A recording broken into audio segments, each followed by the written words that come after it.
Welcome to a broadcast of the recent Lorain County Commissioners' General Meeting. Unless otherwise announced, meetings are held Wednesday morning at 9:30 at the Administration Building, 226 Middle Avenue, 4th floor, downtown Elyria. These are public meetings and you are invited to attend. Agendas are posted prior to the meeting at www.loraincounty.us. Click on Departments to see the Commissioners page, then click on View Agenda. Good morning. Can we stand for the Pledge of Allegiance? I pledge allegiance to the flag of the United States of America and to the republic for which it stands, one nation, under God, indivisible, with liberty and justice for all. Good morning. Welcome to Lorain County Board of Commissioners meeting, November 14th, 2018. Commissioner Lundy. And our inspirational word for the day, a man without patience makes the loudest complaints. Thank you. Commissioner Kokoski has our dog today.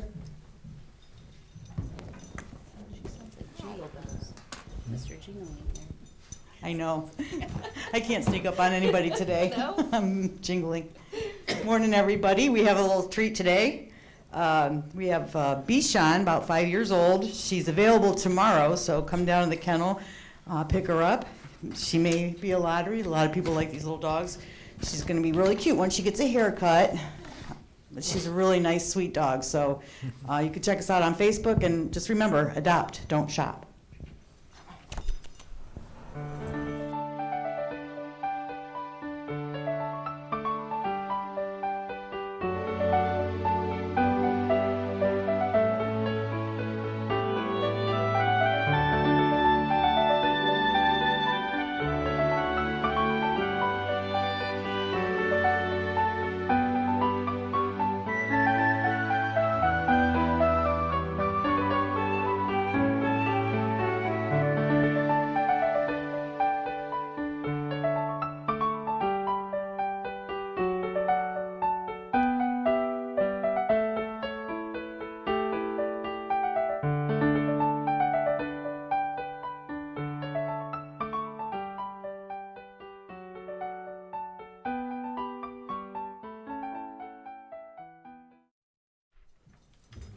Because you're Keep America Beautiful. Oh, I guess we could.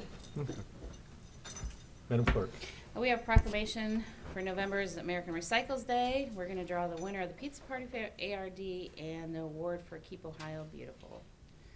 And I have the proclamation, and it reads, in the matter of proclaiming November 15th, 2018 as America Recycles Day in Lorain County, Ohio, whereas each year the United States generates more than 250 million tons of municipal solid waste. That's more than 4 pounds per person per day.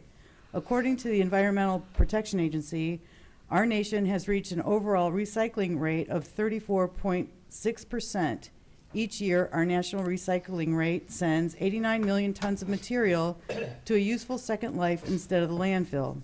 Save the same amount of energy consumed by over 10 million U.S. households in a year. Avoids greenhouse gas emissions equivalent to removing more than 38 million cars from our roads. Generates 757,000 jobs and $36.6 million in wages. But much more can be done.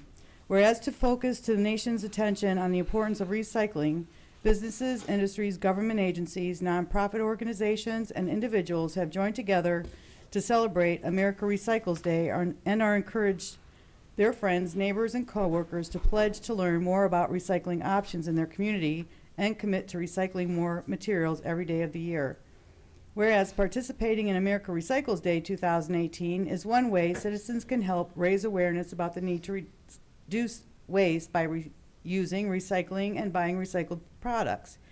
And whereas Lorain County Board of Commissioners can use this opportunity to spread the word about the excellent recycling programs that have been established, the growth of market for recyclable materials, and the importance of buying and job-creating recycled products.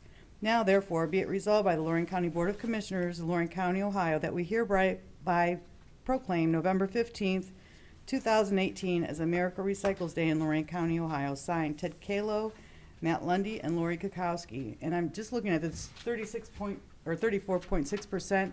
I remember when we first started, we were trying to get to 25%, so we're doing pretty darn good, I'd say. So, Brandi, you want to come up? I'll give you this, and you can say a few words.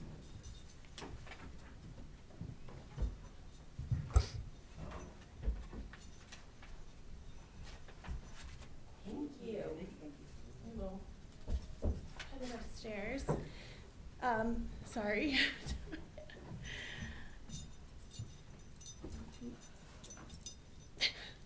Good morning, Commissioners. Good morning, Brandi. Start today. Thank you for this proclamation. I just wanted to very quickly explain what America Recycles Day is, and then we get to have some fun by drawing a couple of winners, and for our pizza party contest, and then I get to present you guys with an award that we won, so it's pretty exciting. Okay, so America Recycles Day is a month-long awareness campaign from Keep America Beautiful. And it centers around engaging individuals to think more about recycling and its impact by signing pledge cards that state that they will learn about what materials are recyclable in their community, act by reducing their amount of personal waste in the next month, and sharing this message by encouraging at least one family member or friend to recycle in the upcoming month. So it's definitely something that is doable. I mean, we have a pledge card up on our website, and we have done several things to get this message out in front of Lorain County residents. One of the biggest is our America Recycles Day awareness campaign in the schools, for Lorain County schools. We sent out a pledge sheet to the classrooms in Lorain County, and we received back 1,434 pledges from 29 schools and 69 different classrooms, which is 300 more pledges from last year. Nice. So we are increasing our participation.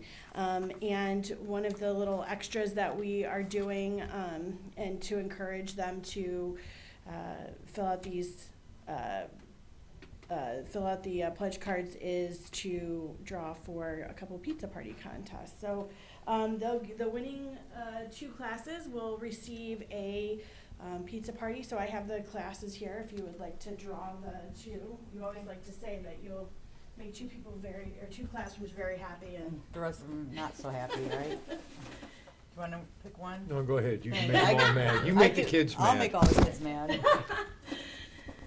Okay, so drum roll, please.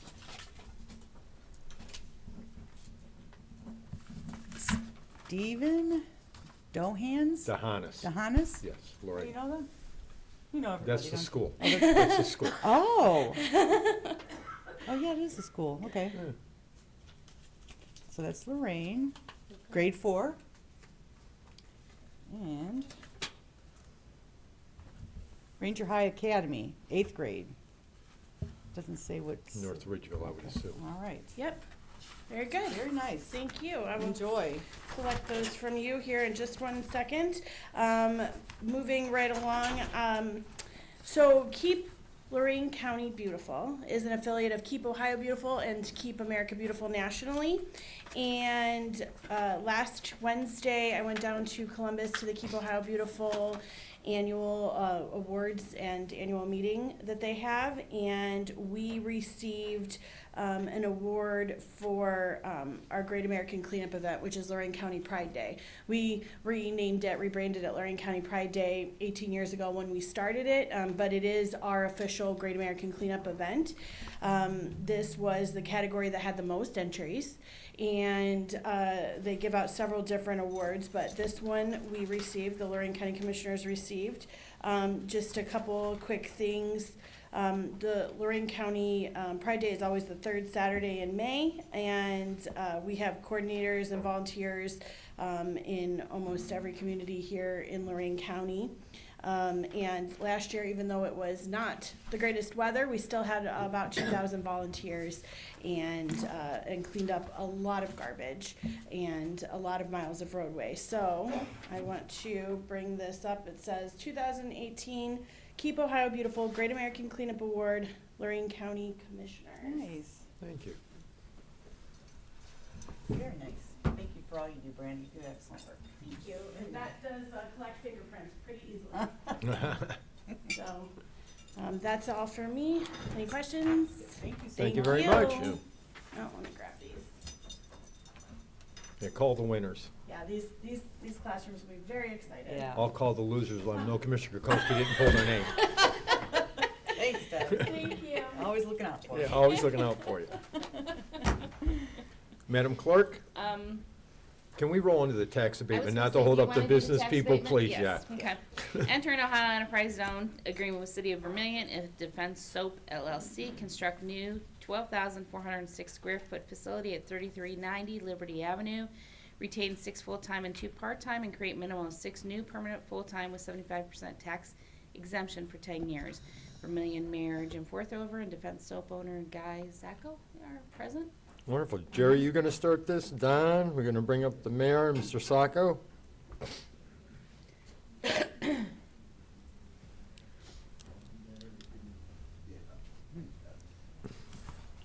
Welcome to Lorain County, Mr. Sako. You'll like it a lot better than Lakewood.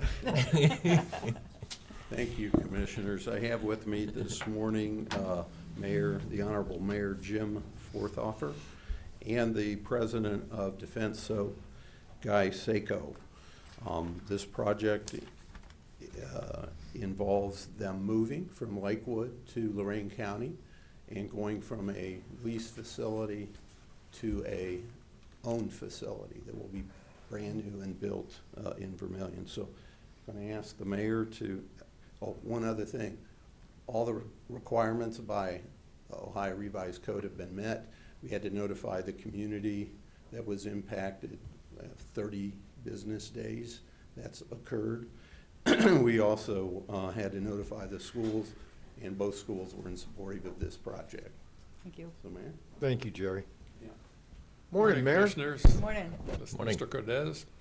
I'm sure you're all familiar with, from my previous visits, that economic development ranks at the very top of the priorities for Vermilion.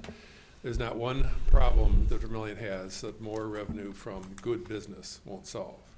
And that has been our priority. But we have to realize it's not just any business are we looking for.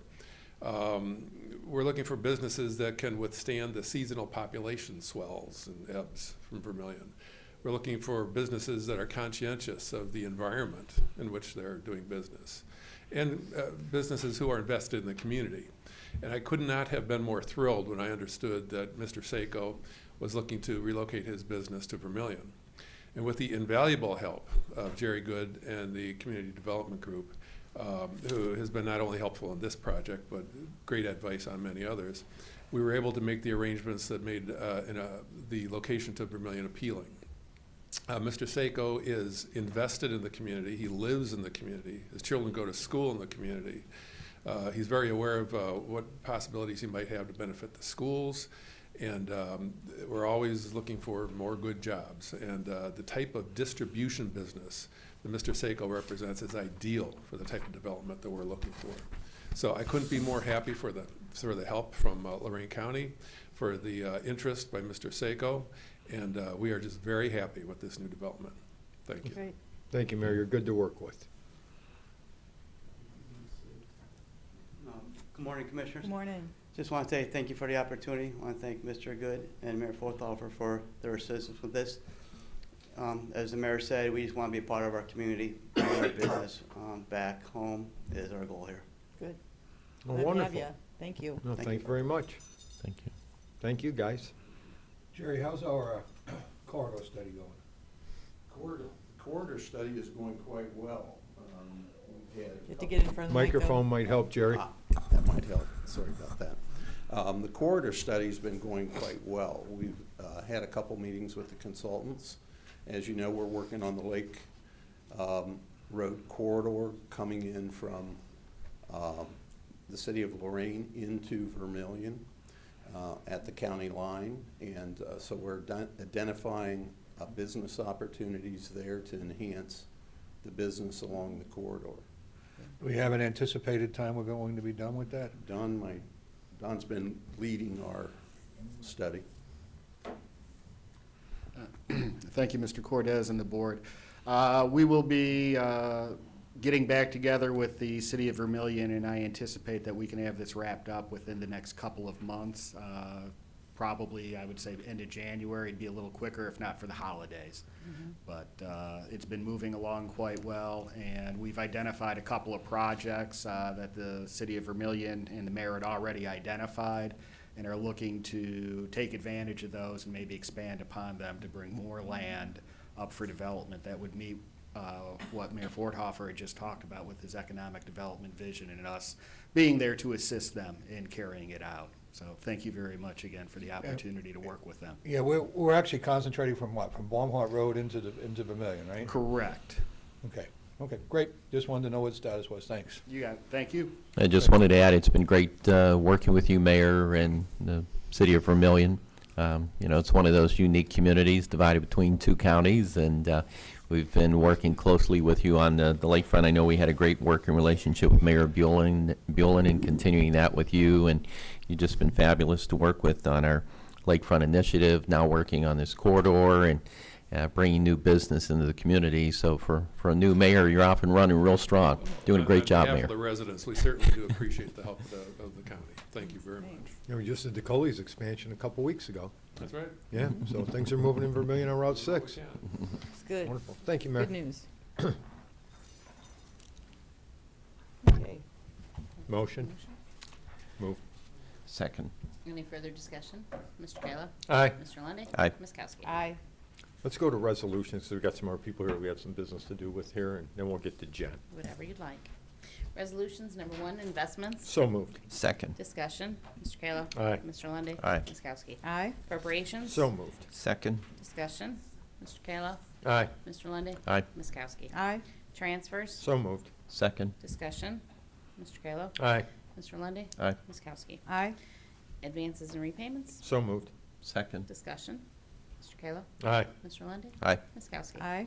Requisitions. So moved. Second. Discussion. Mr. Kayla? Aye. Mr. Lundy. Aye. Ms. Kowski? Aye. Travel. So moved. Second. Discussion. Mr. Kayla? Aye. Mr. Lundy. Aye. Ms. Kowski? Aye. Bills. So moved. Second. Discussion. Mr. Kayla? Aye. Mr. Lundy. Aye. Ms. Kowski? Aye. Authorize various personnel actions as indicated on the summary sheet for employees within jurisdiction of Lorain County Commissioners. Mr. Cordez? Well, I do have a number of issues, specifically related to collective bargaining that I need to discuss with the board. Obviously, we're been in collective bargaining, we'll be for a while. We're in the cycle. Also, potential hires at, well, maybe Job and Family Services and the collection center, plus one pending legal matter. And if you want, we can talk about the purchase of real estate that we've been working on for some time, but it really just hasn't come about the way we wanted to. So all those topics are allowable for executive session discussion. So I'd ask at the conclusion of our regular board meeting today, we go into executive session and discuss those matters that I've outlined. Thank you. Thank you. Approve and waive the reading of the minutes of November 7th. So moved. Second. Discussion. Mr. Kayla? Aye. Mr. Lundy. Aye. Ms. Kowski? Aye. Approve modification number 1 to Bromhelm Engineering and Surveying Contract, in the amount of $13,400 for engineering and inspection services for the parking lot improvements due to unforeseen conditions during construction. So moved. Second. Mr. Cordez? Sure, we, unless the change orders are inconsequential, I always like to talk about them. Right. Upon, and you're gonna see the same thing, I think we have 2 of those for parking lots today. Hopefully they're both here. We do. You take borings, you bore through the asphalt, and you do the best you can, but once you dig up the parking lot, you find areas where the substrate has failed completely. Boring sample won't necessarily tell you all of that until the blacktop's taken up, and that's what happened. We ran into some bad spots.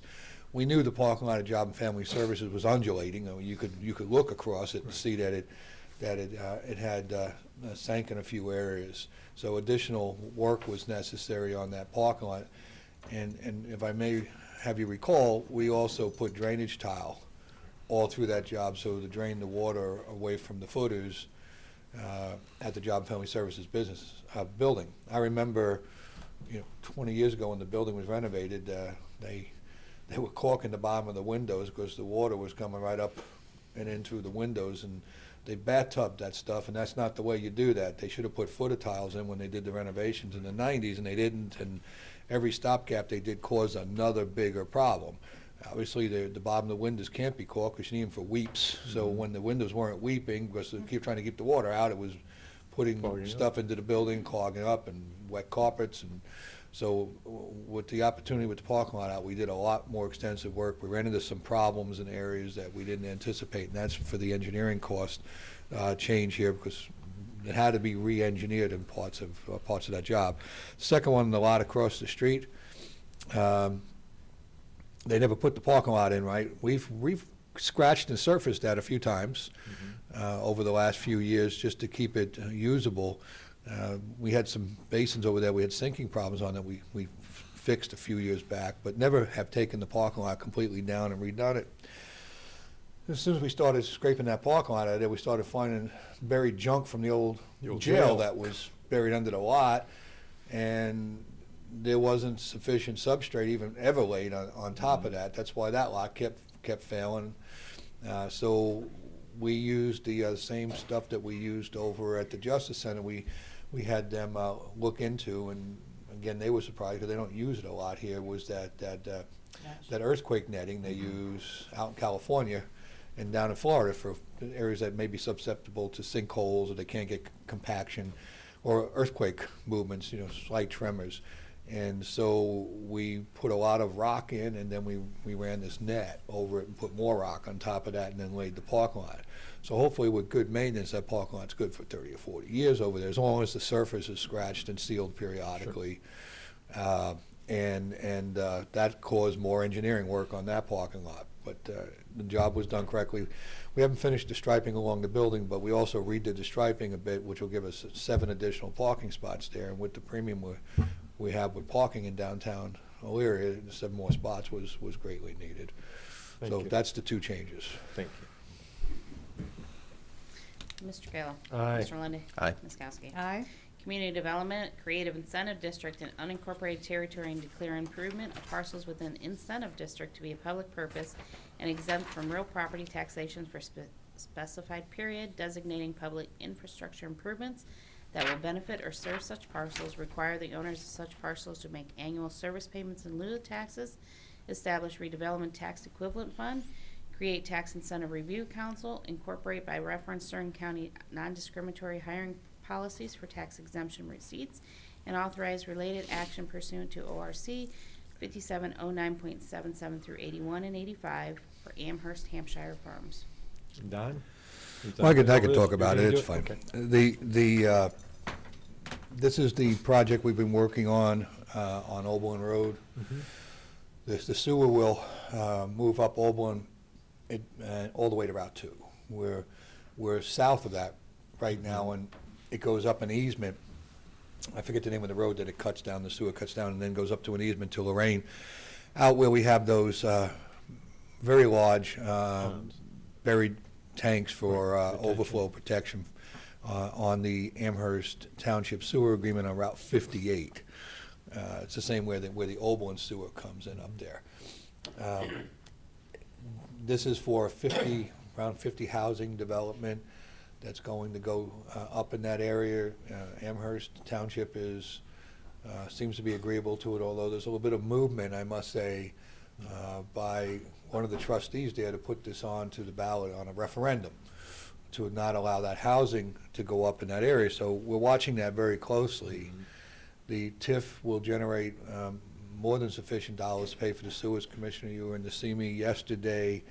I was right, it's between $450,000 and $500,000 to complete all that sewer work and properly sewer that area for the future. Up to the development.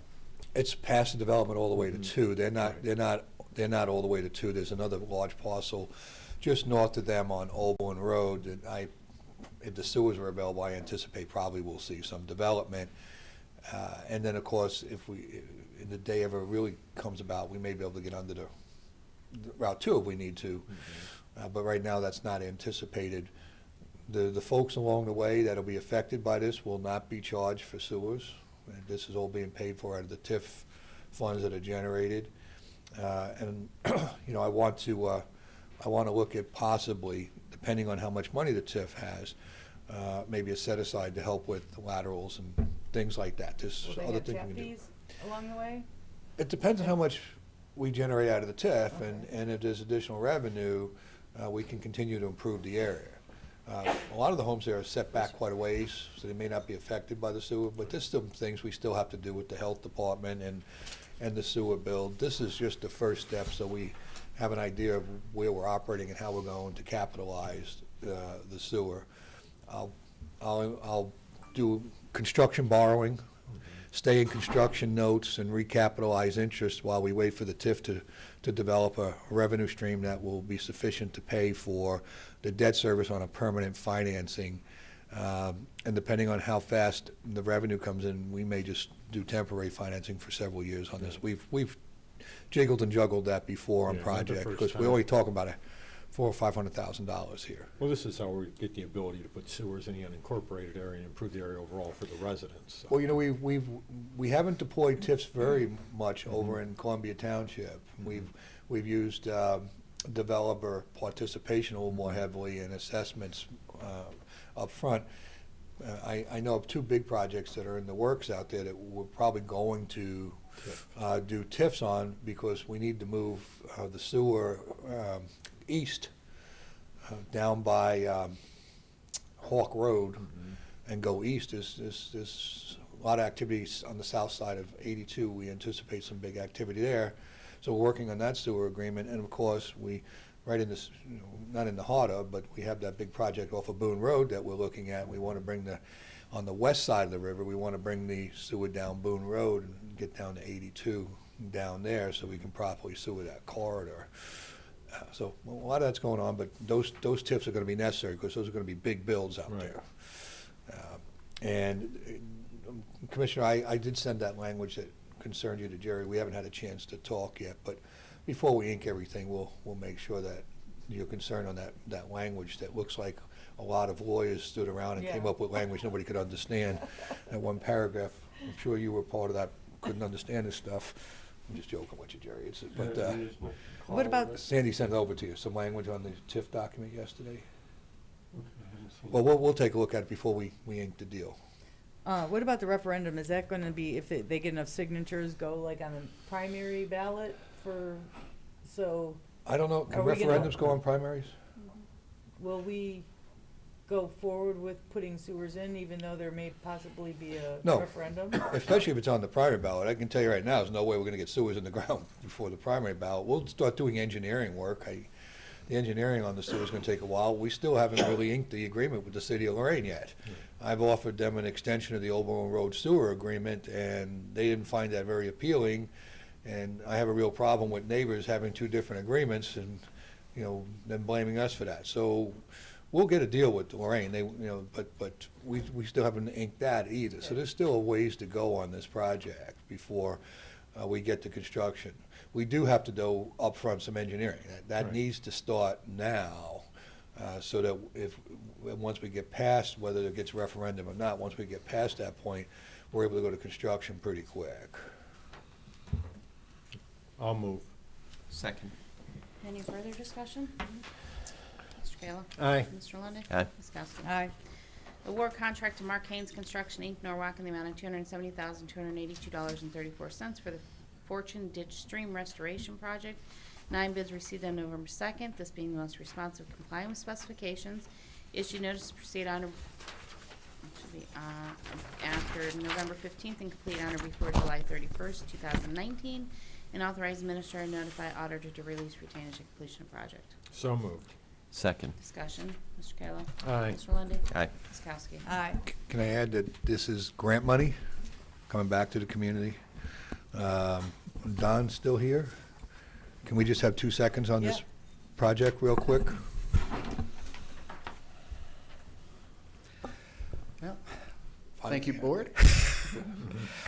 This is actually an opportunity that we got based upon Great Lakes Restoration Initiative and the work that we had originally done up at Willow Creek in Eaton Township.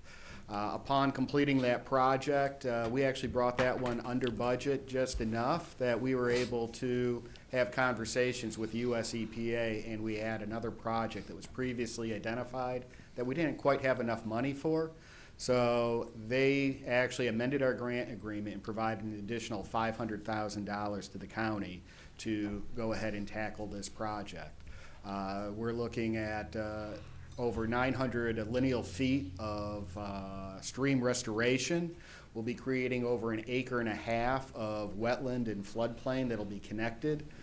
This is located at Margaret Peak Preserve, so we'll be increasing the amount of habitat. This is already one of the premier locations, not only in the county, but in Northeast Ohio for bird watching. It has continues to grow. We've done work there in the past, and we're also looking at creating an Oak Savannah with these grant funds. So all in all, we've been able to bring in for stream restoration now over $1.5 million to the county. And we're not only improving our water quality, but we're also getting better flood control and providing habitat that's now providing different opportunities for recreation and for travel tourism. Well, and Jen's here, and she taught me last year that the bird people come here a lot, and they spend money here. Right. So, as Don said, it's a premier spot. It's being enhanced and increased. So that helps on several different levels with our objectives. The Oak Savannahs were supposed to be done before. Is it the same project? It is the same project. We ended up last year, and the farmers would know this, we encountered what's known as mare's tail. It's an invasive that has become resistant to some of the herbicides. So we've spent the better part of this year learning how to deal with that and applying a mixture of herbicide to be able to take that out so that when we do the Oak Savannah, it will actually be native prairie and not, and then the oak trees and not be impacted by this mare's tail, which has been extremely stressful to a lot of our farmers' soybeans, which is a major crop in the county, and they've been having to deal with this herbicide-resistant mare's tail that has recently come in the last year and a half. I continue to learn things I never thought I would know. Didn't teach that in Lorraine, did they, when you were there, community development, huh? But it's been fun. Thanks, Don. Thanks, You're Don. welcome. Thank you. Mr. Kayla? Aye. Mr. Lundy. Aye. Ms. Kowski? Aye. Job and Family approved modification number 1 to Bromhelm Engineering and Surveying Contract, the amount of $24,416.25 for the engineering and inspection services to rehab the existing parking lots due to unforeseen conditions during construction. So moved. Second. Discussion. Mr. Kayla? Aye. Mr. Lundy. Aye. Ms. Kowski? Aye. Solid Waste, extend the contract with Green Wave Computer Recycling LLC of Indianapolis, Indiana for e-scrap collection and recycling services for 2019. So moved. Second. Discussion. Mr. Kayla? Aye. Mr. Lundy. Aye. Ms. Kowski? Aye. Extend the contract with American Paint Recyclers of Middle Point, Ohio for latex paint collection and recycling services for 2019. So moved. Second. Discussion. Mr. Kayla? Aye. Mr. Lundy. Aye. Ms. Kowski? Aye. Approve the application for Lorain County Engineer for District Market Development Grant in the amount of $38,898.20 to purchase an asphalt recycler. So moved. Second. Discussion. Mr. Kayla? Aye. Mr. Lundy. Aye. Ms. Kowski? Aye. Request NOACA to place 2 projects on their transportation plan for federal funds and local funds to be paid from the MVGT account. Authorize engineer to sign on behalf of the Board of Prosecutors' approval as to form. Peck Wadsworth Road Bridge Replacement. Fiscal year 2024 total projects is $1,101,000. 80% LBR funding is $880,800. 20% local is $220,200. Middle Road fiscal year 2024 total project $1,623,000. 80% $1,298,400, and 20% is $324,600. So moved. Second. Discussion. Mr. Kayla. Aye. Mr. Lundy. Aye. Ms. Kowski. Aye. We canceled the view of the Grafton Road outfall storm sewer on November 13th and hearing on November 27th, and reschedule the viewing on December 17th at 9:30 and the hearing for January 16th, 2019 at 9:30. So moved. Second. Discussion. Well, I went and saw Madam Clerk this morning because of a small technical issue, and given the the amount of pre-litigation that we've experienced with this project over the last 3 years prior to moving it to a ditch and viewing and so forth. He felt that we should different notice those folks so that we don't have a technical complaint. So that precipitated having to cancel this viewing and send out a different notice that he's going to provide. We have streamlined our process. I think we started it with the straw egg thing because there were so many people, and if nobody raised any objections or anything, it was okay. But sure enough, on this one, somebody raised an objection that we're supposed to do it by formal first-class mail. So I advised the clerk to, we need to re-notice on it. We were using the postcards, Yeah. save some money. So technically, now we have to go back to the first-class mail and, again, technicalities. Yeah. So rather than leaving a minor defect for challenge later on, we just figured we'd just do the first-class mail.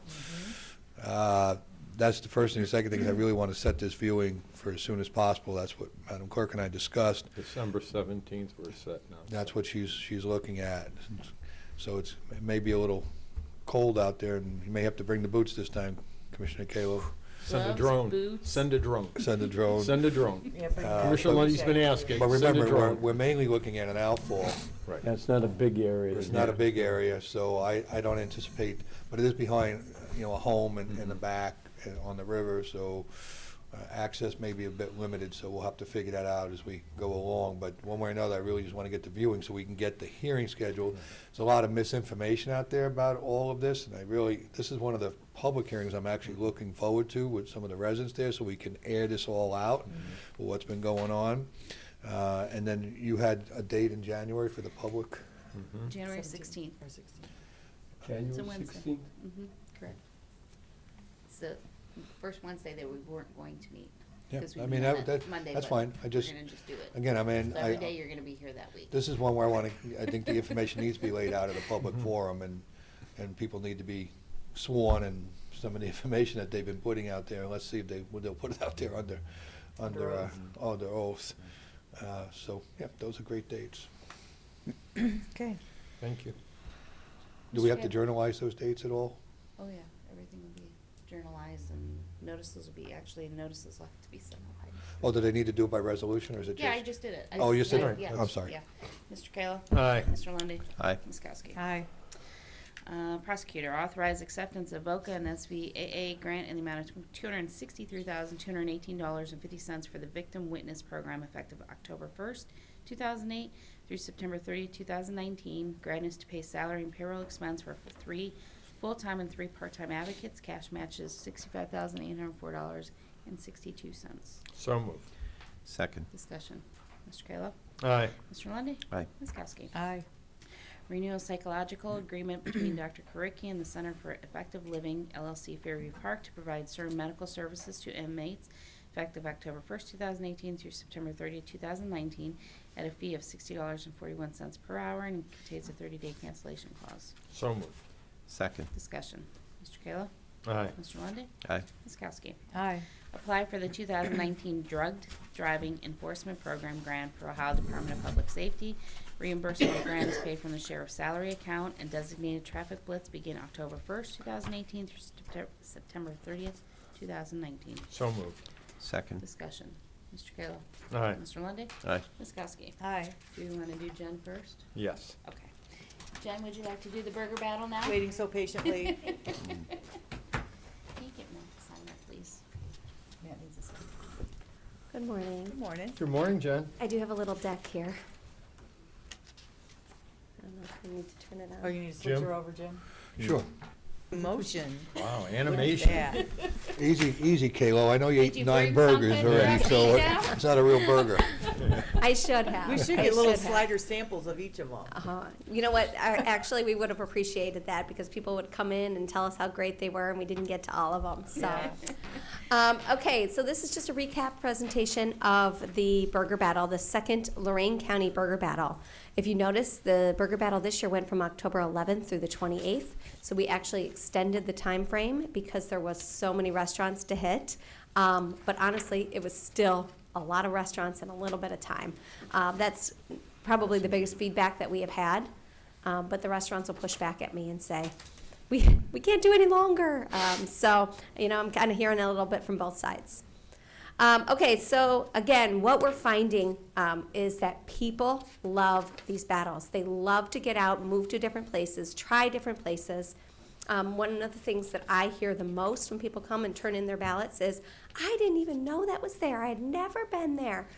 So it's really, really, really working in terms of moving people around, getting them to try a new place, getting them to bring friends. We love when we see 2 ballots from Elyria and 2 ballots from New York that are turned in, because then they brought their friends.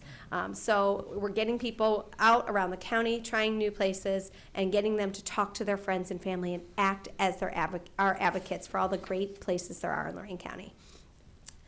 We had 14 restaurants this year. Our slate of participants looked a little different this year, and it was great. I was really excited about how some of them got involved. For instance, last year, Mutt and Jeff's, their patrons demanded that they get involved. They kept, mentioning them on Facebook, and Mutt and Jeff's called and said, how do we get involved? We want to be a part of this. As well as Nancy's out there in Grafton. They basically the same thing. Their people just kept calling and emailing and saying, we want Nancy's to be involved, and then they called up and said, how do we get involved? So it was really nice to see all the places that were really anxious to get involved and throw their hat in the ring, if you will. And we did a really nice job of geographically getting all over the place. The one place I will say that we didn't have a participant this year was Vermilion. Your pit did not participate this year. How we spread the word, again, we looked at it in terms of grassroots, earned media, and paid media. In terms of grassroots, again, we basically posters, window clings. The table tents actually were great, because if the servers did not mention it, people had something to say, well, what's this? So that really, really worked. We worked really hard at scripting, but that continues to be a weakness for our participating restaurants, no matter what we do. It continues to be weakness. We gave them digital formats to put on their menus. We just basically tried everything that we could to help them talk to their audiences. We saw people share our events on Facebook. That really helped as well. When we looked at the earned media, we did get stories in the Morning Journal, the Chronicle. Cleveland.com actually did a really nice little feature on us. WEOL, WOBL, and then of course we have our Cleveland Now segment that we get for part of the advertising partnership, which really, really helps get into that Cleveland market. And in terms of how we spread the word, again, Facebook seems to be the single most effective vehicle that we have. The engagement is really fun to watch, and it's also really fun to watch people's comments. And some of them, I have to admit, are a little off the wall. We got somebody that said, well, that restaurant, the chef's no longer there. And it's like, that has nothing to do with us. So we get some interesting comments, but overall, it's engagement, and it helps it grow naturally. We looked at adults 35 to 54, household income plus 50,000. We went all the way from Cleveland to Sandusky, and this one we went men and women. We also did the digital display advertising, which you saw there in the opening slide.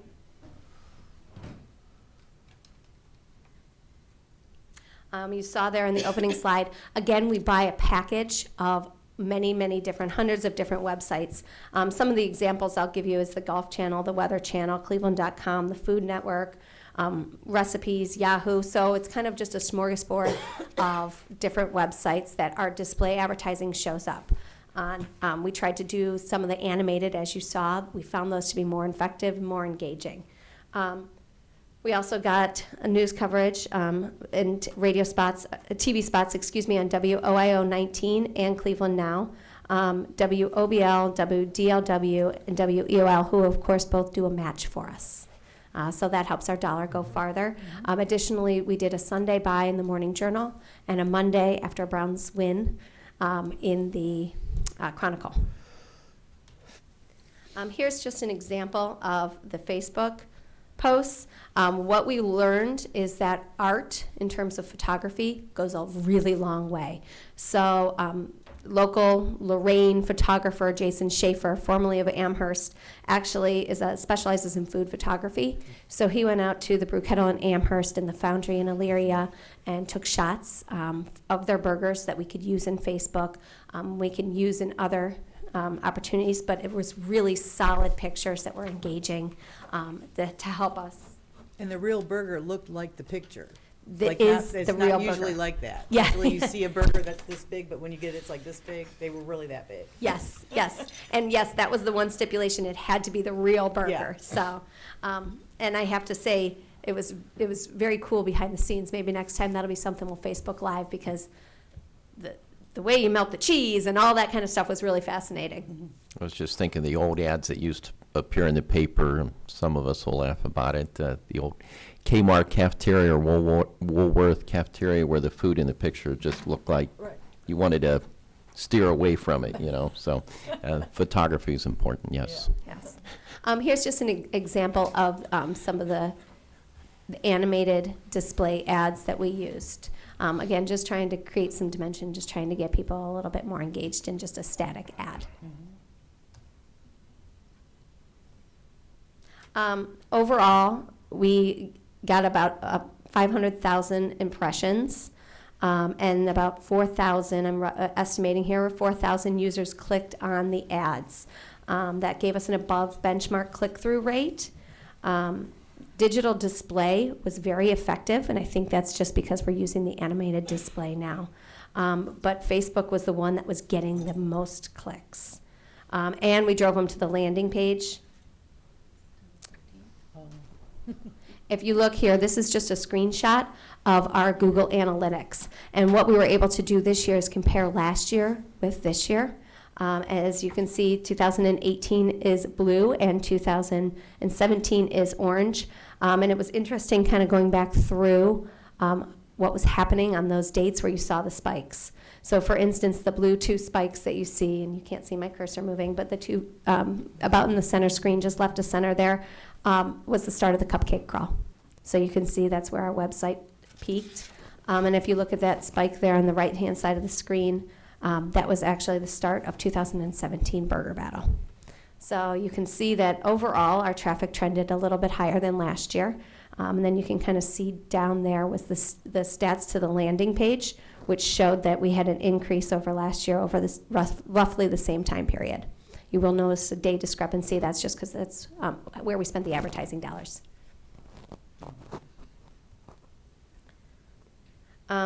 We felt that this year was more successful in terms of impressions and engagement. People were more engaged this year, which when you're looking at digital and social media advertising, engagement is truly one of the biggest things that we're looking at. You could see the effectiveness of when we ran the advertising in terms of the Cleveland Now spot and the radio spot. So you can see those spikes in there, which is also very important. Okay, so I have a few gaps in my data here, but I've been able to fill in most of these.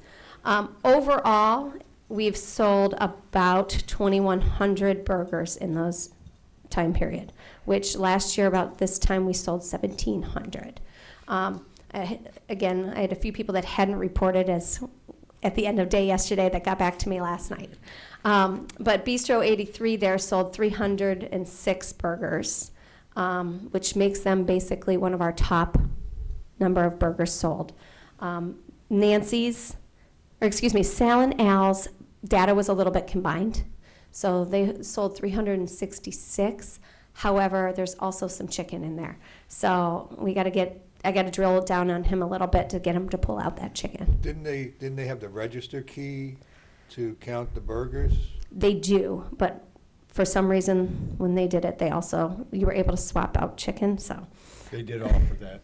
They Yeah. did offer Well, it's a people burger battle, ain't a chicken battle. Yeah, yeah. They did So- offer it, so yes. So, yeah, And maybe that's the new campaign. We'll do the chicken battle. Who knows?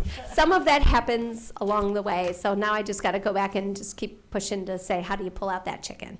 That continues to be a problem when I'm dealing with It was a many good burger. different It's a restaurants. homemade pierogi on top of a burger that was grilled It was a very good burger, by the way, though. Was it? Yeah. That was one of the places I didn't get to. Overall, I will say, we knew that we were going to have a significant decrease in votes. That was something that we talked about last year. If you remember last year, and I actually go through this all slide, in a later slide, but if you remember last year, we had the online voting issue, where people voted and we tried to pull all those votes out, but we knew that we had an inflation in the online votes. Additionally, last year, a process, you only had to go to one restaurant, which allowed pretty much anyone that walked in there and ordered the burger to vote for their favorite neighborhood joint. So we changed the voting process this year, and this year you had to go to at least 2 places in order to vote. So we knew that through the process, just through having to go through 2 places, we were going to significantly reduce the number of votes that we got in. And additionally, extending that time frame, we see naturally people lose their ballot. They lose interest. So we knew that was also going to affect the number of votes. However, what I do know is that we were more successful this time drilling into the people that absolutely wanted to participate. These were people that went on average to at least 3, I think it was 3.4 when I did the math, 3.4 places. There was one person that went to 13 places. Wow. Yes, so. Was that you, Ted? I got to 8 or 9. I couldn't make any more. I apologize to Mutt and Jeffs. I wanted that French onion burger on the last day. I was walking door to door for the ODP before the election. I was soaking wet, poured, and I went home and didn't get the French onion burger. But really, You I missed had out. 8 or 9 of them. I made 8 or 9 of them. Nice. So. That's pretty impressive. Yes. But we really tapped into the people that were all over this. They were excited about it. They were engaged. They were telling us on Facebook which restaurants they had been to and giving us reviews. So we tapped into the right audience, and some of the people that were just the neighborhood people fell out. And in terms of the zip codes, it was actually really interesting if you overlay the zip codes with the votes, but I will not bore you with some of that geeky stuff that I have delved into. But overall, we had about 10% of people come from out of the county. This time we were actually more successful to tapping into people from the west. All right, and our overall best burger in Lorain County is Mutt and Jeffs. Oh, and I never made it there. Man. I have to say, well, I'll tell you that in a second. That was one of the places that I did get to. Our overall, the runner-up was the Black River Cafe. That was a great burger. That's what people said. The bacon jam was amazing. That's It's a the one great at burger. the Valleyed Eagles? No, that's an Oberlin. Oberlin, Black that's- River Cafe. Cafe. What's the one up here we have in the? Black River Tavern is the one at Tavern. Valley of Eagles. And they're in the shaken and stirred coming up, right? Correct. Okay, all right. Correct. Yes. The most creative burger, the award for the most creative burger, also goes to Mutt and Jeffs. And I have to tell you, if you missed the burger, it was a French onion burger in which they carved off the top of the bun and made it like a bread bowl burger. So then they melted the cheese on top of the burger and put, the caramelized onions and everything. It was awesome, and I'm really excited for them. People were just raving about their burger. And it was just so clever. No one else had done anything like that. So I'm really excited to actually be able to give them both awards. They're really, truly deserving. We said in the office that they brought their A game. So. They really should bring us samples of the winners. Yeah. We're going to have to start making sure that, Just on Oberlin Avenue, we don't run there for lunch. I mean, Can you still get the burger? Maybe I'll make one up. Commissioners, if you, later on, I'll give you a recap of the numbers, but even Nancy's did 245 burgers down in Grafton. And who was the other one in Grafton? There was 2 of them. Bootleggers did Bootleggers. 225. Was it Bootleggers or the Depot? No, that's the LaGrange. That's LaGrange. I didn't make there. But if you look at the amount of burgers sold, even down in small places like Grafton, people were really making the rounds. Think about that. It's about $21,000 worth of hamburgers sold in a 2-week period. Wow. And this is Just good, especially and this burgers. data isn't updated because she didn't have it until last night. So for some of the places, I understood that I looked at it last night. But I was really surprised that when we looked at Nancy's and and how many people actually made, the Unicorn's what I was looking at, 120 at the Unicorn, 225 at Nancy's. That's a lot of burgers in Little Grafton. I have to actually note with that, thank you for that point, Jim, is that the Unicorn is only open for dinner as well, Right. and they are closed, I believe it's Sunday and Monday, it could be Monday and Tuesday, forgive me, but they are also closed 2 days. So in terms of, they were really, really excited with the number of burgers that they sold just being a dinner place. And actually, Jen, talking about the staff and the scripting, I worked over just every place I went to, and they were all trained really well. You could only have the burger, only the vote. I mean, they did a really good job, so whatever you gave them for scripting, the owners or managers did a good job. Yeah, it with was a staff, lot 'cause better this year than I it was worked last them year. all Good, talking about it, so. good. I said, I made it to 8 or 9 of them. Really wish I'd gotten that French onion, because that's my I favorite only soup, made it but. to 4 this year. I was out of town twice. Yeah, I know that. And we're gonna do cupcakes next week, because I only made 3 of those, so Oh. I feel bad I couldn't make more of those, so I was busy eating burgers, so. Yes, and we are actually, the cupcake passports are not due till Friday. Okay. So, which is why we didn't have any data to finalize today. But I will tell you, we are completely out of T-shirts for the cupcake. Oh, the call. cupcake T-shirts, yeah, they go pretty quick. I was talking to Jen about the voting, and we keep trying to make that better each year. Mhm. Last year, there was some uniqueness Inconsistencies. going on with people trying to kind of get the vote their way. And we have to sit down and come up with some other ideas. As Jen explained to me, we can't give the award to the most burgers sold because there's different hours, different Right. times, different things that influence that.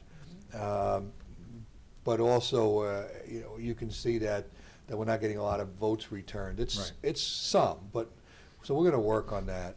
I don't know how to figure that out, but we need to get more voting going on. But I don't think voting on just one is the answer, and that's what the problem seems to be. I How do think you- almost Well, we like found all a of way. us going, we're not voting. Right. Oh, I didn't vote. You know, I didn't so there's vote. a lot of people that are not eligible or. But even if we found a way through the Facebook app, because once the person votes, I mean, their profile there is and everything else, and maybe there's a Once way they to have do more than that. one. Yes, and what we're trying to prevent, what we've been trying to prevent is a popularity contest. Right. We saw that a little bit last year with the Mhm. online. So, although it's a little antiquated in terms of the paper ballots and stamping it, it's effective, and the owners feel good that it's trustworthy and reliable. However, I guess I would say, and we do need to regroup, maybe more of an incentive. Right now, the person that turns it in gets dinner for 4 at the winning restaurant, but I think there's opportunities for incentive that will Yeah, encourage we need to people. incentivize that better. We need to make the awards something that people are going to really chase. Burgers after. for a year. Even you'll vote then. That's what we're doing for, that's what we did for ice cream. You get ice cream for a year. So, well, thank you for your support. Thank you. Yes, Great job. we were Great very job. excited about how well it went. Have you launched Shaken and Stirred? Yes, we have launched Shaken and Stirred. You want to take her off of here? I'm doing it right now, Okay. Ted. The- Yes, that launched, within the last week or so. So And the we're ads are up and taping- running. We're taping tomorrow in Cleveland, right, for New Day? Yes, yep, we'll be downtown at Cleveland Now. WOIO has been a great friend in that they throw in those for us, so. So why don't you, while we have you here and we are televised, give a real tease on the Shaken and Stirred? Okay, yes, we have 17 different restaurants participating. And what you're going to do is each place has come up with a specialty cocktail that is off the menu. Some of them are really creative. There's a Grinch at the Brew Kettle and a peppermint candy cane martini, but some of them are old twists. New twists on an old favorite. So you'll see some bourbon and some Maker's Mark that are really, really clever. I'm very excited about them. Actually, just if I can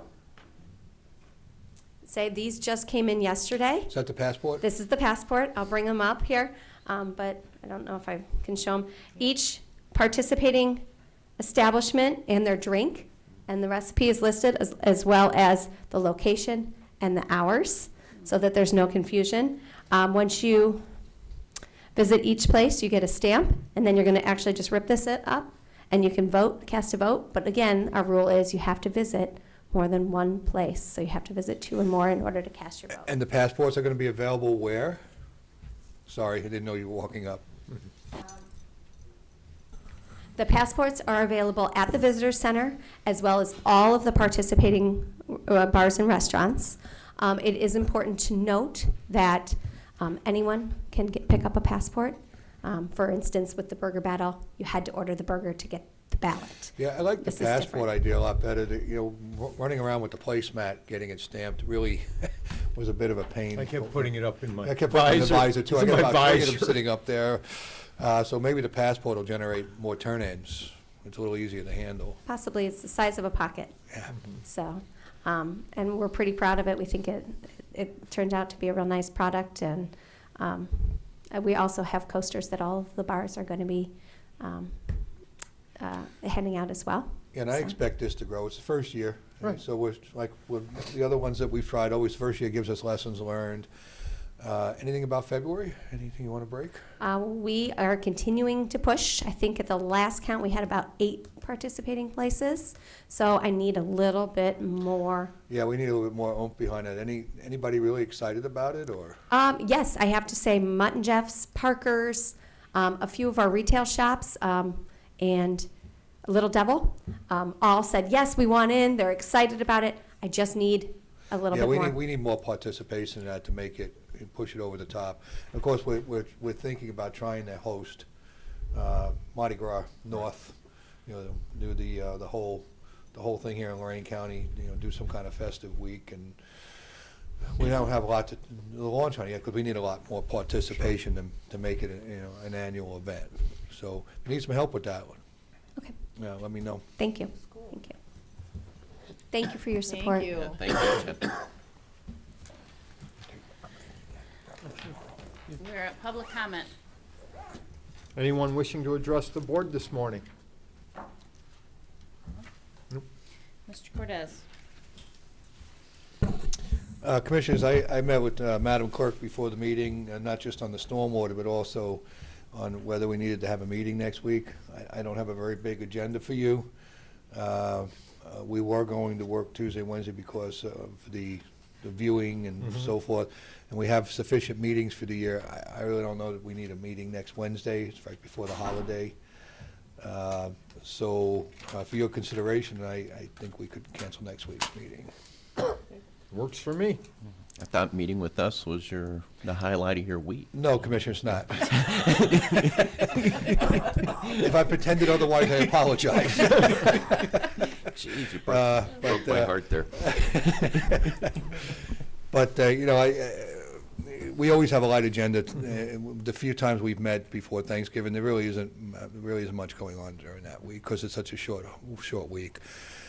So they don't need a resolution to do that, right? They just make the announcement? Correct. Great. Are we going to talk about the parking garage at all during You your want- report? Pardon me? Talk about the parking garage, about issues we have there. You and I talked I'm yesterday. prepared to talk about anything you want to talk about, Commissioner. And talk about the issues with the parking garage and needing the closing the 4th floor on it. I haven't Fifth- told no, told fourth anybody yet, but I guess we could talk about I it. said yesterday, Yeah, let's bring it up somebody know. publicly and talk about the issues with the parking garage. Okay, the park deck's falling down, I'm gonna close it. Okay. Well, parking deck's been a problem for a few years. Correct. We've had it and assessed, it's been looked at. It has been looked We've had at. a study done on it. About 2 years ago, I had it looked at again. It was starting to have major problems once again. Earlier this year, I had them come in and do a more specific study of the garage, and purposely concerning the upper level of the parking deck and my concerns that we should close that deck. I'm no engineer, but I can see through the holes up there. I don't have to be an engineer to understand that we have holes in the parking deck up there. Their conclusion, and which I have discussed with each one of you, is that we should at least close the top deck of the parking garage until we either make repairs and/or decide what we're going to do. That's all well and fine, except now I have to find 80 to 100 parking spots someplace else. And I got to get 80 to 100 parking passes back from people, which is not going to be easy to do either. It never is. So right now, I'm looking at the parking lot next to the Broad Street building that formerly housed the probation department. The lot will hold 48, but when we plow snow, that number decreases because it's a fenced-in lot. So absent getting a bobcat in there and taking the snow out of the lot, I need to leave some areas for the snow to be pushed. So that probably gives me about 40 spots, maybe 44 if we keep it tight up against the fence with the snow. El Nino, the weather says less snow this year. Yeah, what happened to the fall? El Nino, It's okay. gonna be cold as news. But I still have to plan for the snow, and I still have to plan to have some of those spots closed off. And of course, we have the lot over at the Transportation Center that holds about 90 folks. So we do have some availability, but I will tell you that people are going to have to start walking, and it's a bad time of the year. I mean, it's going to be the winter time. I'm more concerned with closing the deck now with the winter coming in because of the expansion and contraction and the freeze cycle that's going on. So I came up with a list. We're going to do it by department. It's going to be a percentage of the passes they currently have. We need to take about 25% of the spots back. So if you have 100 passes, that's 25 passes that you need to turn back in from each department there. And that's not going to go over very well. But that's what we had to talk about, because it's an issue that's, It's coming. It's been talked about that we have the issue with the parking garage, and everybody's seen it. We put the plates on the top, and, the vibration with the plates and driving over causing things to. How long's the crumble. garage been there? It was built in 72? 72, 73. I can tell you right now that the repairs are estimated at $2.8 million. And that'll get us 5 to 8 years on the parking deck. Also, I can further tell you that as a rule of thumb for building a new structure, a garage structure, it runs $20,000 to $24,000 per parking spot. So even if you built to the size you have right now, you're looking at $8.5 to $9 million. It's 425 spots in that garage. But that doesn't account for any growth in the county. Does So if we're not. going to consider that, we've got to look at increasing that size of the facility. If the county was going to build a parking garage, I wouldn't suggest anything less than 650 spots. I mean, we still have parking issues with jury parking and We have a everything lot else of- right now, so. And even 650 won't give you 25 years worth of parking security. Sometimes, you have 100 jurists Right. coming in. But that said, that would give you a lot of breathing room and to other, along the lines. But that's the rule of thumb on those builds. I mean, I've talked to engineers, talked to architects. It's a broad base, but it depends on, a lot has to do with how high you go, how much space. Believe it or not, the cost per space goes down a little bit if you have more space to build a garage in, because you have to go up how many levels, you need different footers and access ramps and so forth. So a lot cannot be determined. That's why it's that big. It's almost 25% difference. Well, it's 20% difference in the pricing from low to high on a parking spot. But considering that a surface spot costs about $12,000, Right. and considering that most people don't realize that surface parking takes more maintenance over a long period of time than does a parking garage. Most of the problems with this deck are, A, it has reached its service life. It's, what are we talking about, 40 years old now, 28, 38, 46. 45, 46? Right. So could it have gone further? I say yes, it could have, but up until the early 2000s, there really wasn't much maintenance done. In fact, the maintenance that was done was contrary to what needed to be done. They used to scrape the concrete, and then they were laying new concrete on, surface concrete on top of it, and all it did was add more stress and weight to the deck. And that wasn't, and they were parking, all the cars in there and putting tons of concrete on top of it, and that. So when we did the repairs, the first thing they had to do was come in and scrape all that concrete off that they had been laying for years to put a new surface on some of the parking deck. So that put a lot of stress on that. And then, of course, the membranes weren't properly taken care of. And this garage has rubber seals between the pre-stressed plates. Those seals periodically need maintenance. They leak, they deteriorate. Those weren't taken care of. So you had 30 years of lack of attention. And no matter how much work we do on it, we can't Bring it back. We can't make it, we can't make up for that. It's not a house that you can put aluminum siding on and pretend like the peeling paint doesn't matter underneath it. You know, that's great for aluminum siding. That we can't turn back the clock on a lot of the damage to that deck. Can I get you more years out of it? Yes, can. Is it a long-term solution? No, it's not, but right now, you know, it's something that should be considered while we look at other options, plus recognizing that I will probably have to displace even more people to do the work in the deck. The last time, it was a bit of a nightmare. And so you can figure that maybe another 80 to 100 would have to come out of the deck while work was ongoing in the parking deck. They'll have to rig the scaffolding again and everything else that goes with that. So there's a lot to consider there. Did you come up with a timeline on when the top level should be closed, or will have to close it, or? 2 weeks ago, Miranda. I mean, it's, Okay. it should have been, I don't think it's imminent that anybody's going to collapse Right. to it in their car, but it's not a situation that I want to have to deal with. Right, or falling concrete, whatever, from the lower levels, exactly. Concrete on these old decks does spoil. A couple of them downtown Cleveland, they actually go in monthly and poke Patch out them the all, pieces of right, concrete I and know. patch them up. And some of that's cosmetic, most of it's cosmetic, but it's still a problem. I think Commissioner Kokoski had a piece fall in her car one time. Pretty new at the time, wasn't it? Yeah, it's still damaged. I've had some chemicals, whatever the heck it was, leaked on. It's my car, so. it's probably from the concrete. You know, it's the lye out of the Right. concrete when it drips through. the lye. It leaches. Well, a lot of the elected officials are at conference this week in Columbus. Can we send them a notice the end of this week so they have for Monday, so we can work on getting the passes back and pick a date that we're going to shut the top floor down? I mean, this week, next week isn't gonna change much. I mean, No, it's- no, but By December sooner, 1, sooner than later. right, by December 1, have those displacements done, and so people know where they're parking at. Sure, I'll make my life that miserable. Why not? It's the holiday time, Grinch. I'll do what I can. Jerry's smiling when I said that. Yeah, I don't have, all right, Counselor. You can just blame it on the commissioners, everybody else does. There is, we'll see how it goes. I'll send the notices out, I'll get it done.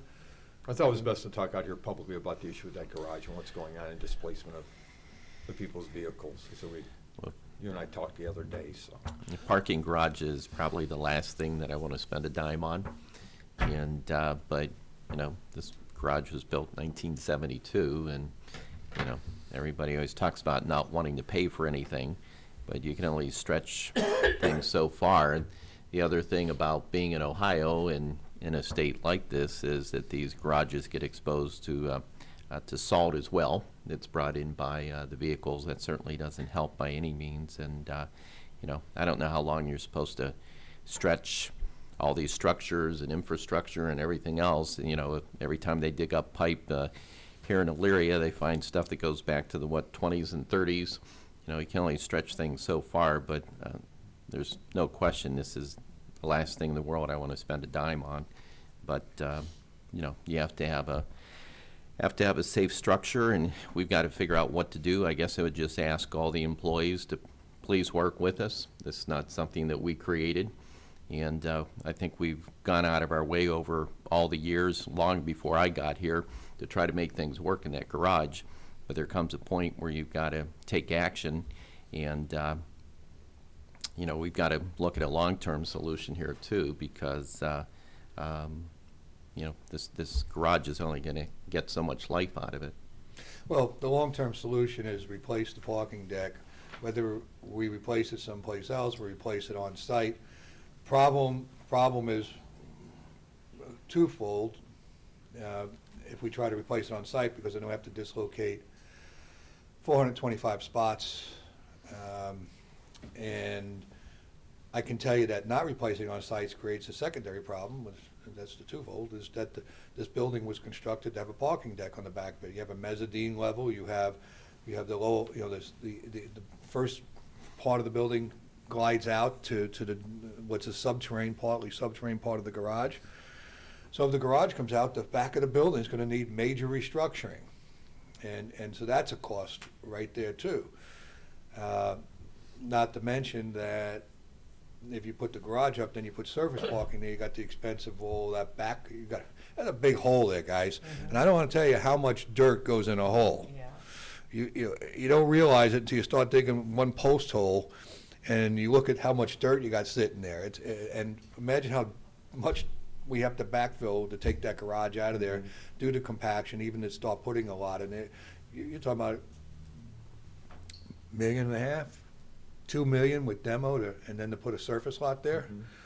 I'm just thinking about all the compaction, all the soil that's got to come in, and all that, a lot of that precast structure there. They may be able to disassemble some of that and lift some of those precast out without having to break them up. I don't know, but the problem is very large, and it's getting larger every year. There's a reason why you pay handsomely when you work in Cleveland or a lot of communities when you park in a garage, and I know that bridge has been crossed in the past too. I think we've gone out of our way to try to make things work as best as possible with the employees. Once again, I would just ask for them to be patient and work through this with us as we go through this difficult patch in the road. But I can tell you that having worked in Cleveland, and we know family members who work in Cleveland, and what's the latest that they're paying for parking downtown? Cuyahoga County employees are paying $95 a month pre-tax, though, for parking in the Cuyahoga County structure. We presently have about 1,000 parking spots downtown with the Justice Center lots, the parking deck, all our other lots. It's about 8, maybe 900 is a better number, but we have significant parking that we need to provide for. And there's always a problem with public that comes downtown. That's why we tried to squeeze in a few more on the corner lot there. But we still have a problem with the public parking too, and coming downtown to do their business that they need to do with government down here. And specifically, the bigger piece is that jury parking that needs to be solved as part of a whole solution with the parking deck. My only angst with jury parking is that it's not always needed. It's sporadic, Right. correct, based on what the judges call. Right. And we've had multiple meetings with them on that. It's just, the grand jury's a couple days a week, but. I've had lots of complaints about having to make that hike. No kidding. In the So, wintertime, yeah. it's a pretty. You've had In the lots of wintertime, it's a those. pretty big walk from. It is, yeah. From Well, and if you're older Right. or have a disability. For those that don't know, we always refer to the Washington Avenue lot, but a better area for them to know where it is. It's right behind the EPD, on the other side of the bridge. It's a little bit of a hike, and some of the Uphill in inclement weather. It is. I wouldn't call it a huge mountain, but it is. It has a grade up, and some of our older residents sometimes struggle with that, and can appreciate that. And we have made some attempts to alleviate that. We have a small lot that we use for people that have mobility issues. That's adjacent to the Justice Center that the court monitors, but that's small. I think it has about 19 or 20 spots in it, and a lot of times they use that just for the grand jury. So there's a bigger puzzle to be solved than just employee parking if we're going to do something. But recognizing we could be talking about $10 or $12 million. Well, the good thing is that can be bonded over a 30-year period, because that would have a useful life of 30-plus years. But again, it's not linear savings on the borrowing in the long run. And it's also some creativity that we've often talked about that I'm going to look further into. But overall, that would still drive costs, and that could be a synthetic Lease. private build, Correct. synthetic lease back, and long-term having to look at how we finance that with regard to usage. Correct. Right. Didn't mean to get too long on Commissioner that, got a big but- smile on her face down there. I think you know what I meant, right? Did you see the painful look on my face? Yeah, that's pretty much painful. Very painful.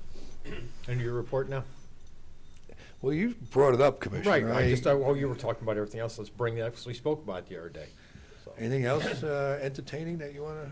I think that's enough this week. Anything else to make my day? I think because you knew I was going to bring that up, you said we don't need a meeting last week, so they don't come in and storm us. Well, I actually, it's probably good we talk, because I was Right. going to send the letters out anyway. I anticipate a lot of blowback. I anticipate a lot of resistance. Well, we don't have as much, here at least a discussion, press is covering, it's going to be televised on what the issues are, what we need to do. Everybody can see instead of just getting this letter and saying what's going on. Might as well address it. Thank you. I don't have any further good news this morning, so I'll yield to council. Mr. Ennis. Commissioners, a few weeks ago, we had a request from Spear Brothers, Inc. They had worked at Pheasant Run, and they had asked for a $50,000 cost increase claim, and we agreed to $21,000. I now have the Steel official. going up. Hmm? The cost of the pipe increased during the Right, project. due to the hurricane and everything. Right. I now have the formal paperwork, so I don't know that we ever formalized that by resolution, so I would just like a resolution approving resolution of that issue for $21,000. I had the engineers go over that, and they thought that that actually wasn't the full cost of what they probably incurred, but they felt it was a fair settlement offer, because there's some risk, obviously, if you're in the business. Right. I'll move. Second. Any further discussion? Could you just elaborate a little bit more on why those costs went up? Well, this, right while we were doing the Pheasant Run was when the hurricanes came in, and that caused the cost of pipe to increase dramatically. Now, they originally claimed $50,000, which our people really didn't dispute that they had incurred that cost. We just thought, yeah, there is a risk you have to expect, but we thought this was kind of a fair divvying up of it between them and us. And they were able to document what their Oh, yeah. pre-costs were, their post-costs Absolutely. were? We had everything. And as we had people, KEM McCartney look at all the paperwork. So Yeah, we're and not it's- going down a slippery slope here No. of, And the total project cost was what, 1.2, 1.3? Yeah, overall, the Was it- project, we were Way we under. were considerably under, Okay. so we had. So they bid it tight to get the job, got the job, and then because of Mother Nature, there was an increase in the cost of the product. I don't know how tight they bid it. I just know there was some events that occurred that upset the balance of getting it done. And there are some provisions in the contract that allow for arbitration of those things. Nobody wins in arbitration. So the cost of doing that and bringing the experts in and testifying and then having somebody just make a capricious arbitrary ruling, this is probably for the best. We vote. I made the motion, he seconded it, Second. Jim made comments, so we're Right. waiting for her to call. Mr. Kayla. Aye. Mr. Lundy. Aye. Ms. Kowski. Aye. I have nothing else, no new litigation. We're gonna get sued Wow. while we're Nice. sitting here? And I Commissioners. have no report this morning. It was a short week for me, so. Busy week for me. Myself and Commissioner Lundy attended NOACA, the Governance Committee, putting together the slate for next year of officers. We're going to have a big change at the NOACA board next year, change of commissioners, those retiring, leaving newly elected ones. And then executive meeting, just moving everything forward to the board. A lot of action on our board meeting next month. Attended a really nice fundraiser. Group out of Lorain County, there's actually 3 counties along with Maximum Accessible Housing. They do independent living for adults with disabilities, physical disabilities. And had an opportunity to attend a fundraiser for them Saturday night at the Museum of Contemporary Art in Cleveland. How was it? Isn't that a museum great? How'd you enjoy it? It is cool. And what was even neat, they had live performance, Case Western Reserve University Girls a cappella choir there. They were amazing. About 14, 15 girls just doing a great job, and all the neat stuff that So was Alexis Rockman had their art up there with all the stuff in regards to the lakes, and I mean, just amazing stuff. So it was a cool pitch place. perfect Cleveland, huh? It was pitch perfect. That's what my wife, so Wendy said. She called it pitch perfect, exactly. So I'd like to thank them for giving me an invite. It was a nice event to attend, and they do some really important work. What a facility. It's still pretty new. They only opened it the Right. extension there a couple of years ago. It's fabulous, amazing. A lot of room to mosey about. Yep.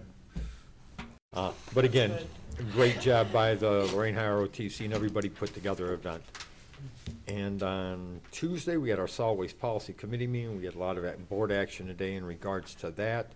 And as Commissioner Kokoski, when we were, barely making, we're at 10, 12%, trying to get to 25, we're at 34.5%. Actually, our plan went to the EPA for them to review. It got back, it's only 6 pages of issues. I remember in the old days, we'd have 40 or 50 pages of issues. The solid waste policy comments, I'm reading it right now. it's 6 pages. Yeah, it was, actually, they didn't find any major. Nothing. So- And they gave us, because we've moved our goal now to 35% as the minimum recycling in Lorain County, and nobody else in the state has done that, because we're at 34.5. Yeah, but We have well, some we're at issues with 34 and a glass. half, we're gonna drop. Well, we have the glass issue. The glass issue Which is is gonna be major, big. It's a lot right, of so- tonnage. So, I know we're looking at 35, but I'm not sure that we're not over-challenging ourselves with the issue with the glass. We're having a discussion on it again in January. There's a new person at Republic now that we didn't know had left. We just found out, so hopefully we can have a meeting with them next month for the January Policy Committee meeting to talk about the glass, because even though they take the glass, it is not considered recycled now under the EPA rules. Well, It's- for explanation purposes, They- they used to count it, they ground it, put it on the road. Within the facility. Within the facility. So it doesn't count now as a recycle, it's a reuse of material. It's not a recycle. If they ground it up and used it, if they ground it up and took it outside of the facility, it would be considered recycled, because they use it within the facility. It's a reuse Well, of. I think they should grind it up, give it to the solid waste district, and we'll sell it back to them for a penny a ton. I said that. I said that. And- Why don't we and- just do a pass-through right back to them? I'm sure the Ohio EPA, though, will give us some fits over that. Yeah, They're the but they ones that get made yours- this ruling. so- Right, I know they did, so, because glass is a major issue. And it's a lot of tonnage. Correct, and in Rumpke's case, they actually have a glass recycling facility in southern Ohio between Dayton and Cincinnati. There is not one up here that's large use. Not economically feasible. for Correct, most it's too heavy. areas with the Well, for glass. Republic, because all their facilities are up north here, there is no recycling facility that channels it out. So that's an issue we're gonna discuss, Want to but put a plug in for what glass should go in the recycle container while we're here? I believe it's all clear glass. Don't put your colored glass in now. And we're working on notifications for all the residents. We're in charge of, policies in regards to what is being done in our community in regards to recycling, but we don't do it per the So the only, hauler. the only glass that, so I'm a little confused by that. If they were grinding up the glass, what does it matter what color it is? Well, that was different, but to actually, on the marketplace, last time we had some notification on, the clear has only had the marketable part to it, and again, they don't have a goals, right, On the tonnage. right. Yeah, long discussion about that yesterday at Policy Committee, but some issues coming up. We are so far ahead of the game, though. Our plan isn't due till January 2020, so we hope to have everything together to send it out for approval by March or April of next year. That's the fun part. Right, well, that's okay. All right. Got a good plan, good working relationship between the cities and the townships and the villages. Everything's going pretty well. Mr. Greenberg's doing a nice job as our consultant on it, so. Well, we got Greenberg as consultant, and we're transitioning the collection center. Right. So things are going well. Microphone for Jim. That's the end of my report. A very brief report was also at the NOACA meeting in Cleveland on Friday. Of course, we were talking about how NOACA provides a big benefit to the rural communities of Ohio, and through the legislature, wants the ongoing discussions to continue between the rural communities and their metropolitan planning organizations across the state. I can't stress enough that even if you live in a rural area, I'd be willing to bet that you actually do leave your home. You probably go to a grocery store, you probably go to a hospital, you probably go somewhere to work each day, and as a result of that, you end up driving on one of the routes that NOACA would be involved with. So there is a NOACA benefit to the residents of your community, and that was something obviously we discussed. We continue to try to find ways to engage the rural community as it relates to NOACA and the many, many benefits that come from NOACA. You want to expand on it a little bit and talk about our Rural Advisory Committee? A couple years ago, the state of Ohio asked our MPOs to do a Rural Advisory Committee, inviting the townships to participate in how they felt NOACA affected them and metropolitan planning organizations overall in the state of Ohio. So every county has representatives from the rural areas serving on the Rural Transportation Committee. Actually, look, because there's a pilot program in the state of Ohio that's been funded. It's currently in what's called MORPT, which is the Columbus Metropolitan Planning Organization area, where their townships actually have formed their own transportation policy organization. It's not in metropolitan planning because it's rural. But after much debate, discussion for the past year and a half, 2 years at NOACA, our Rural Transportation Policy Organization committee came back and said, no, they're more than happy with what NOACA does with them. They want to stay part of our metropolitan planning organization and not become a separate organization. Yep, So, as we do as a metropolitan planning organization, we use 15% of our urban dollars that we receive to do urban areas, we distribute in our rural communities, and nobody else does that. So, I just wanted to expand on what No, that's, the yeah, importance, those were because the they results. came back and said, no, please, let's stay as part of NOACA Exactly. and not form our own organization. Exactly. So there is a benefit there. The proof is in the pudding. I'd like to salute all the brave men and women who've served our country in the service, and it's, as I always say, you know, a lot of the veterans return home and they continue to serve our community and help our military families, and so we salute all of them this past Veterans Day weekend and Veterans Day. That is my report. It was short for It was Wow. short. Yeah, I know, wow. You all show up this week. Yeah. Madam Clerk? Next Tuesday, we'll have a ditch hearing on Mapleview. We will not meet on Wednesday. Board correspondence, Move the reading be waived. Second. discussion. Mr. Kayla? Aye. Mr. Lundy. Aye. Ms. Kowski? Aye. Motion to, Mapleview's gonna probably, It'll be an all-day thing. a long hearing. not if I'm running it. Motion to executive session as outlined by the county administrator. Second. Mr. Kayla? Aye. Mr. Lundy. Aye. Ms. Kowski? This has been a broadcast of the recent Lorain County Commissioners' General Meeting. Unless otherwise announced, meetings are held Wednesday morning at 9:30 at the Administration Building, 226 Middle Avenue, 4th floor, downtown Elyria. These are public meetings, and you are invited to attend. Agendas are posted prior to the meeting at www.loraincounty.us. Click on Departments to see the Commissioners page, then click on View Agenda for a printable copy of the agenda.